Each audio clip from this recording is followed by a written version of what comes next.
పాత్రిక సోదరులారా, ఈ రోజున భవన నిర్మాణ కార్మికులు ఎదుర్కొంటున్నటువంటి సమస్యల పరిష్కారానికి దేశవ్యాప్తంగా జిల్లా రాష్ట్ర కేంద్రాల్లో ధర్నాలు ఆందోళన చేపట్టాలని చెప్పేసి ఐఎఫ్టియు జాతీయ కమిటీ పిలుపునివ్వటం అనేటువంటి జరిగింది. ఈ పిలుపులో భాగంగా దేశవ్యాప్తంగా ఐఎఫ్టియు ఆధ్వర్యంలో పెద్ద సంఖ్యలో భవన నిర్మాణ కార్మికులు ఆందోళన నిర్వహిస్తున్నటువంటి ఒక పరిస్థితి అనేటువంటిది ఉంది.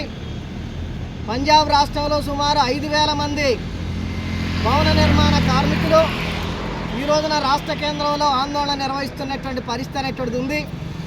మహారాష్ట్ర కానీ, ఢిల్లీ కానీ, పశ్చిమ బెంగాల్ కానీ, కలకత్తా కానీ, కేరళ కానీ, ఆంధ్రప్రదేశ్ కానీ ఇలా అనేక రాష్ట్రాల్లో ఐఎఫ్టియు పిలుపు మేరకు భవన నిర్మాణ కార్మికులు ఇవాళ రోడ్లెక్కినటువంటి ఒక పరిస్థితి అనేటువంటిది ఉంది.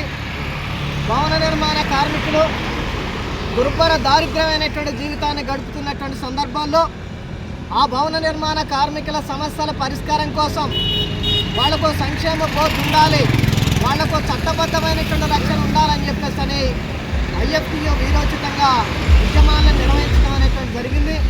ఇతర కార్మిక సంఘాలు కూడా ఆందోళన కార్యక్రమాలు చేయటం అనేటువంటి జరిగింది. దీని ఫలితంగా రాష్ట్రాల్లో భవన నిర్మాణ సంక్షేమ బోర్డులు ఏర్పడ్డాయి. 1996లోనే ఉమ్మడి ఆంధ్రప్రదేశ్లో భవన నిర్మాణ సంక్షేమ బోర్డు అనేటువంటిది ఒకటి చట్టం చేయబడ్డది.